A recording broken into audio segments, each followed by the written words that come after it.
If Islamic apologetics were the Titanic, 2020 would be the iceberg that sank it. Okay, I agree that it makes no sense to compare Islamic apologetics to something as massive as the Titanic. Islamic apologetics in 2020 was more like a Nazi U-boat that accidentally torpedoed itself. 2020 will be remembered not as the year of the coronavirus lockdown, but as the year of the coronavirus meltdown. As long as there is warm air in my lungs and cold blood in my veins, the Islamic apologetics meltdown of 2020 will not be forgotten. The meltdown officially started in June when Sheikh Yasser Qadhi admitted that there were holes in the narrative about how we got the Quran. But we can't understand why Dr. Qadhi was compelled to admit this and why there was such a massive backlash without understanding the background. Three things led to the interview and the meltdown. One, a few years ago, Jay Smith and Hatun Tash started bringing dozens of different Arabic Qurans to Speaker's Corner, proving that Muslims use different Qurans in different parts of the world.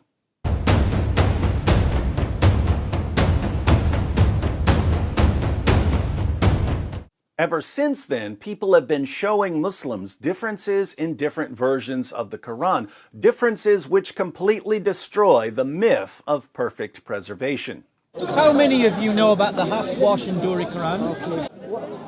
Is that word the same as that word? Yeah, this one is the wash, and this is what it says. But it's totally different.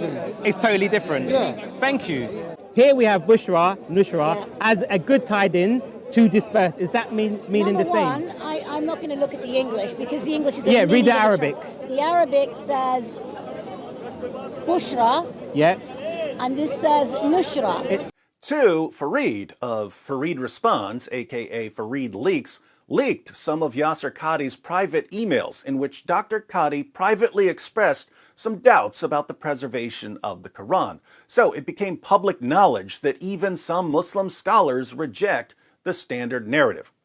Three, for the past few years, Muslim leaders have been trying to figure out what to do about the massive numbers of Muslims, especially young Muslims, who are leaving Islam. 24% of Muslim youth are leaving Islam. Polls conducted in the Muslim world reveal that up to 5% of Muslims in some of the most conservative Muslim countries in the world are closet atheists. Previously, according to me, when a person from Saudi Arabia or from the Gulf country went to America or went to Western country, the chances that they would deviate from the deen would be maybe 1 or 2%. That's it. But nowadays, the chances are more than 25%. And if we don't take constructive steps to deal with this, it is going to become an avalanche, a tsunami. Now, there isn't much that Muslim leaders can do about this, but no one wants to be the cause of the apostasy, and no one wants to contribute to the apostasy. So, Muhammad Hijab, tactical genius that he is, decided to fix these problems by having Yasser Qadhi on his live stream so that Yasser Qadhi could explain that his emails were misinterpreted and that the people who are claiming that there are different versions of the Quran are wrong and that Muslims should stop leaving Islam because the Quran has been perfectly and miraculously preserved. Unfortunately for Hijab, the interview did not go according to plan. And it's very clear to you and to every single very advanced student and specialist that the standard narrative has holes in it. That's what I'm going to say. The standard narrative does not answer some very pressing questions. And I don't think it is wise to bring it up in public because it should not be said in public. I don't even want to be explicit. It should never be brought up in public. This is not something you discuss amongst the masses, ya akhi. It's not wise. Leave it at that, ya akhi.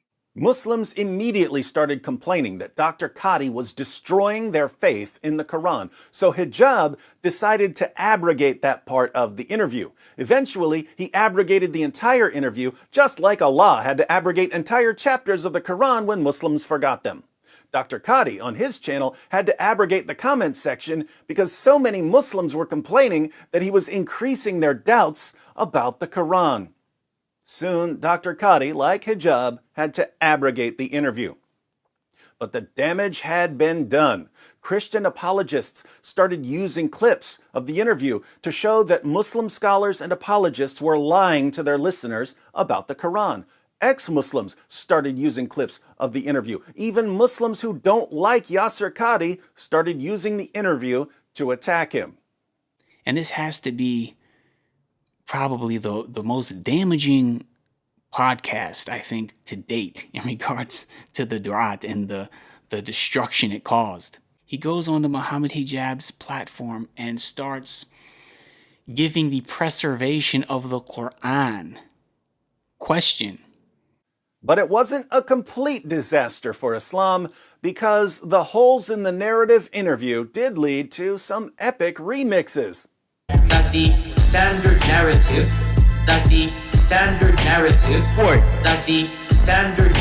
You'll finish. has holes. It has holes. That the standard narrative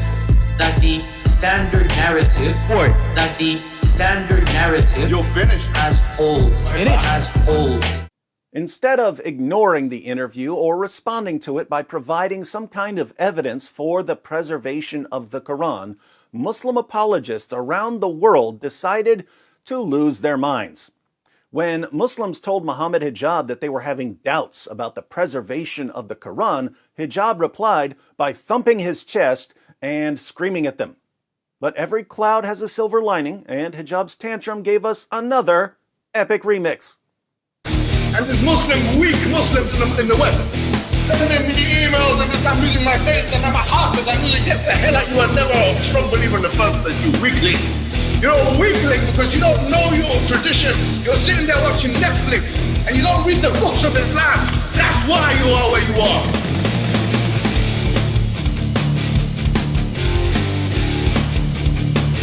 I'm your teacher, boy. Muhammad Hijab started sending me and the apostate prophet perverted messages telling us to do things to each other that many viewers had to look up because, unlike Hijab, they're not experts in fetish porn. Then Hijab started insulting and attacking our wives, posting veiled threats of torture and rape. He even suggested that non-Muslim women secretly want to be raped by Muslim conquerors. Meanwhile, Ali Dawa was asking his fans to join him in praying for Allah to curse us with diseases. He even posted a YouTube video announcing that once Islam takes over, ex-Muslims will be publicly executed.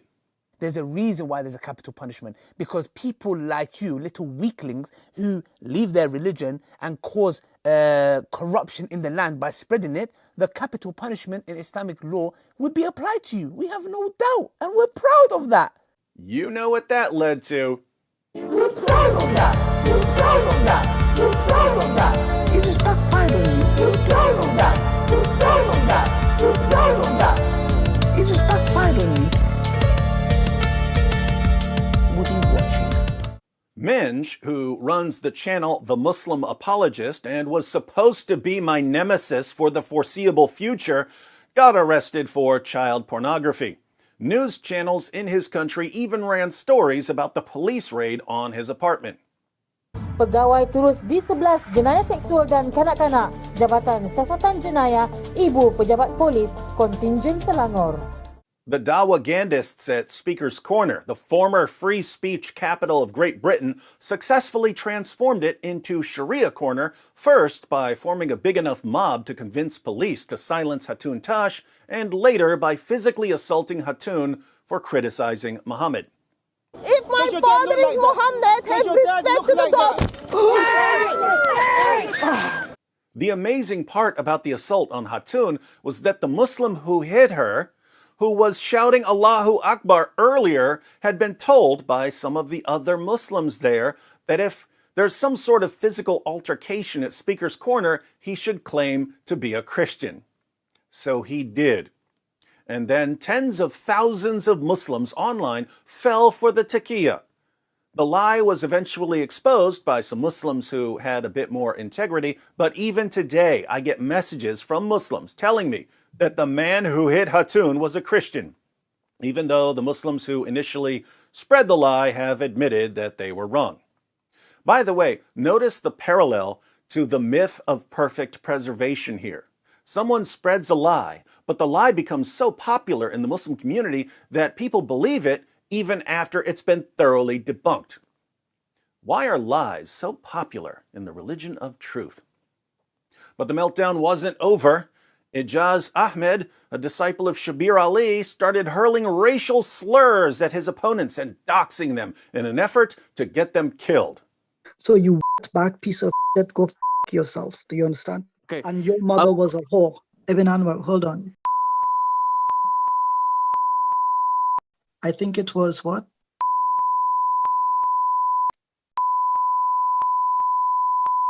Sister.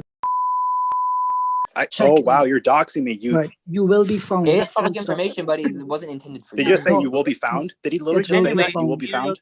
Muhammad Hijab, Ali Dawa, Farid Leaks, and Adnan Rashid then joined forces and begged their followers to complain to Patreon so that Patreon would demonetize me and the apostate prophet. Not only did Patreon not demonetize us, we ended up getting hundreds of new supporters. And the entire time all of this was going on, Sheikh Yasser Qadhi was filing false copyright complaints against anyone who posted clips of his holes in the narrative interview.